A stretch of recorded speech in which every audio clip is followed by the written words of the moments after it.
Good evening. Yeah, I don't like filming at this time of the year because I get the seasonal affective disorder and I don't look good, I don't feel good very much. But I did say earlier that if something new came up about Bruce Lee, that I would make a video about it.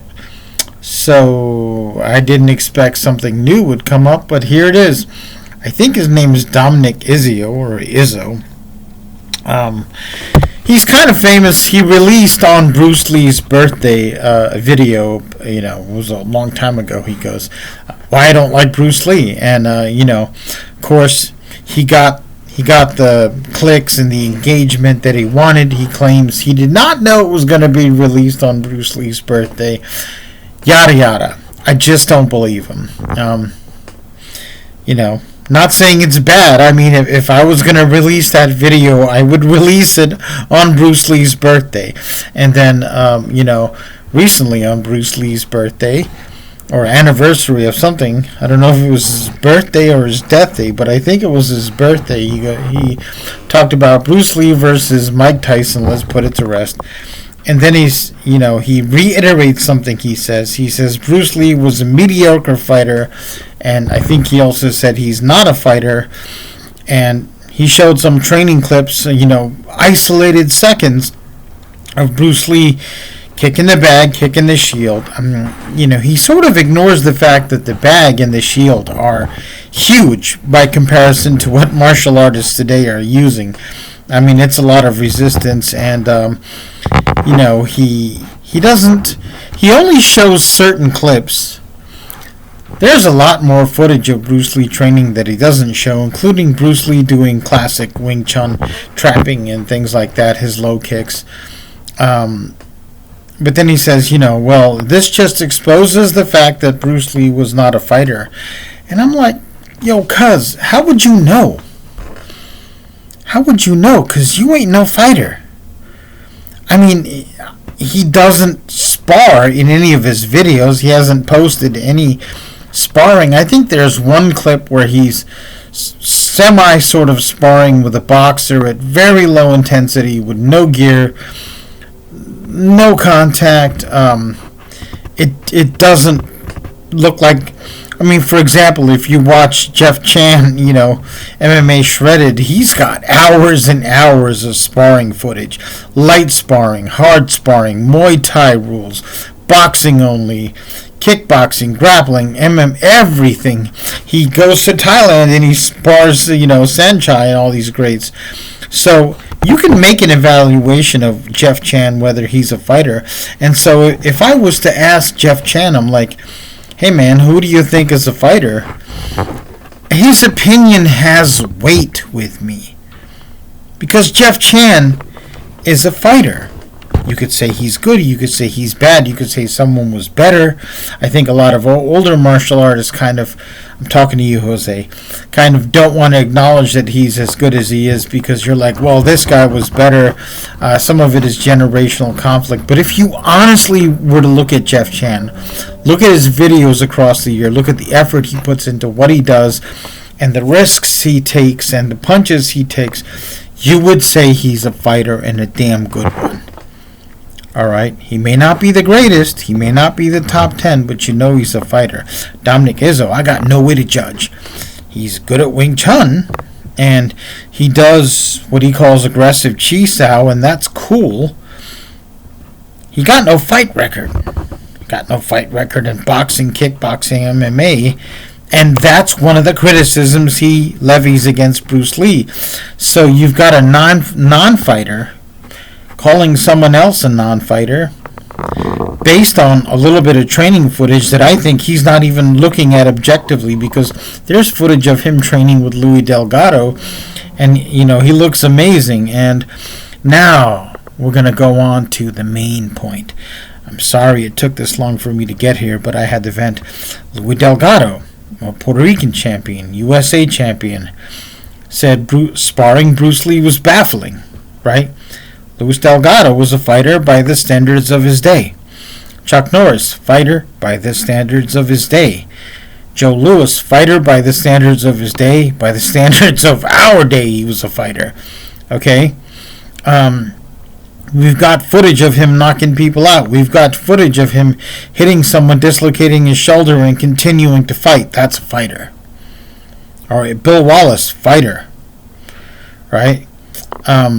Now, Bill Wallace didn't train with Bruce Lee, but let's take a look at the list of all the people that trained with Bruce Lee, took lessons from Bruce Lee regularly on a weekly basis. Joe Louis. I met Joe Louis. Joe Louis, y'all are going to hate me. He wasn't the nicest guy. Okay, he had a ferocious prejudice against Kung Fu people because I walked in there to one of his seminars with wrestling shoes, baggy pants, a sash, and a t-shirt from Gao's Kung Fu Academy. And he took an instant disliking to me, and he fired at me verbally, and I fired right back. And he was like, okay, I think he respects people doing that. You know, he's like, oh, I see you got the fancy pajamas on. I'm like, I turned around. He's in a really nice gi, not a crossover, but a V-neck. And I said, well, sir, I guarantee your pajamas cost way more than mine. I guarantee this is a cheaper outfit than what you're wearing. How much did that gi cost you? And he just kind of quieted down, like kind of smiled at me, like, who is this bugger? And during the whole seminar, he noticed, he was teaching slipping and moving. I'd already learned that, and I think he was upset. He'd walk over and see me do it correctly, and he had this look like he wanted to find something to correct because I was a Kung Fu guy. Joe Louis didn't bullshit people, okay? I've talked to Master Jose Gonzalez. I've talked to other people and watched interviews. Joe Louis could be very cruel if he thought you couldn't fight. He would tell you. And he studied with Bruce Lee not for 2 months, but for like 2 years. Right? Then after his death, he kept saying he's good, he's really good. I've seen videos of him in his Joe Louis Fighting System video series where he talks about he would do drills with Bruce Lee, and once he got in a groove, you couldn't tell. He said, I couldn't touch him with a bullet if I wanted to. Right? So a fighter evaluated him and his fighting abilities, and he said, I've been hit by Bruce Lee. He hits hard. Chuck Norris talked about Bruce Lee's skills and took lessons from him. Mike Stone talked about Bruce Lee's skills and took lessons from him. I think Bob Wall too. Bill Wallace didn't.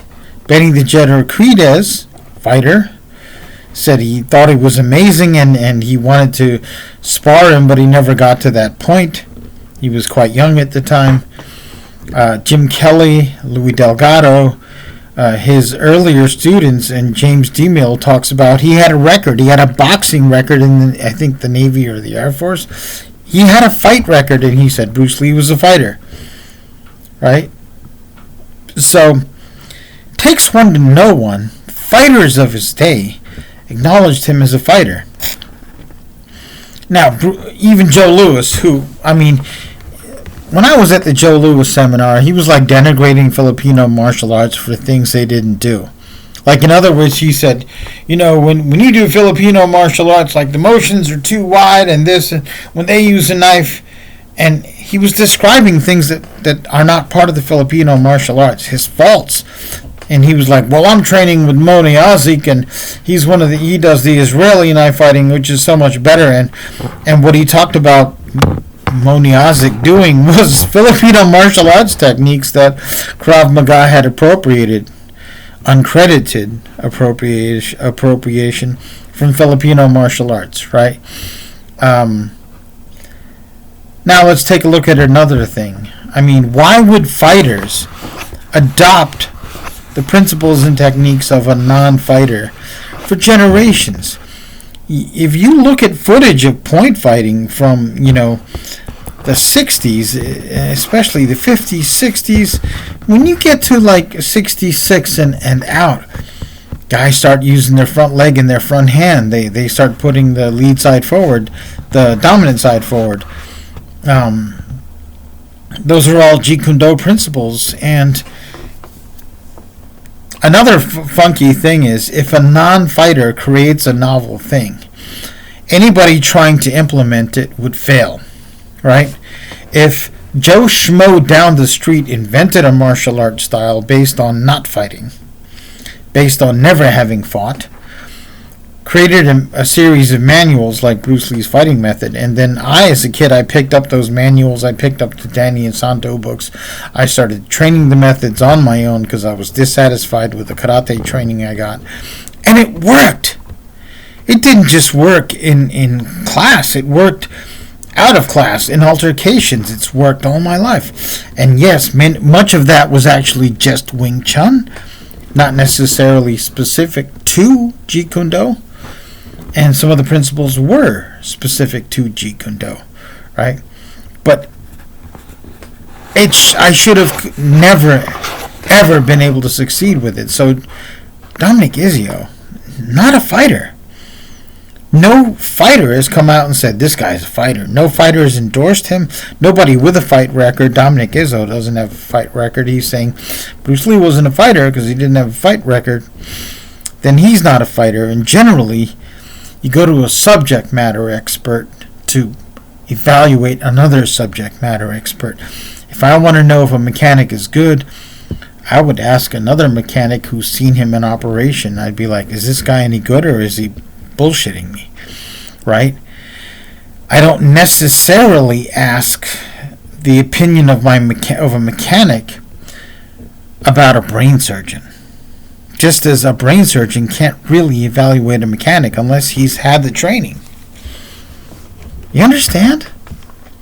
So, I understand, man. Sifu Izzo wants clicks. He wants engagement. He's probably made a lot of money out of I don't know why I don't like Bruce Lee. And he's going to make a lot of money out of this, but, man, like, stop talking out of the bottom half of your body, because you're making no sense.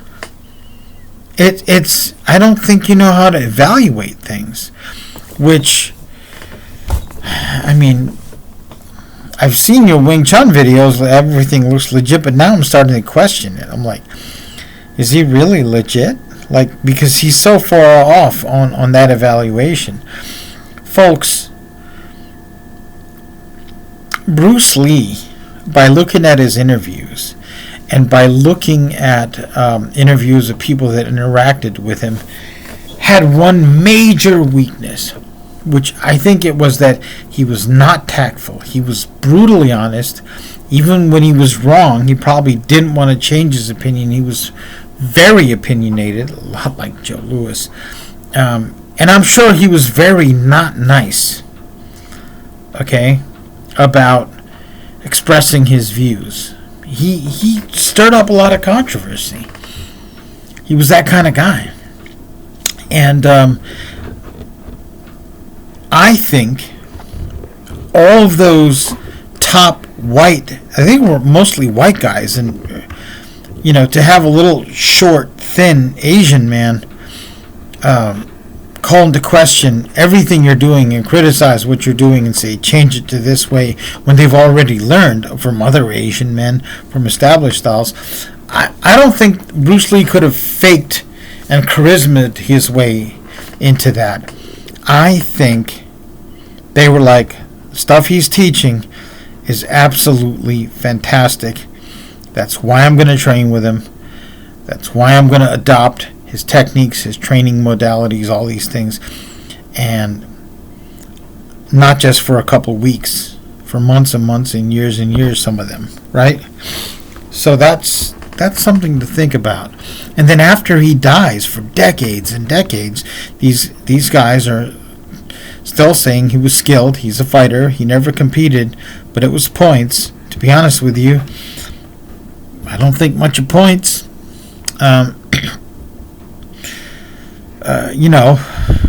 Folks, Domnick, Izzo, Sifu, whatever you want to call yourself. Come on, man. Come on. Cut this nonsense out. Cut this. Succeed on your own merits. Alright? You don't need to make more nonsensical videos stating untruths, exposing the fact that you don't even know how to evaluate a fighter and you don't know what a good source of information is, and just post Wing Chun. Like, do better Wing Chun. It's frustrating. be better than that.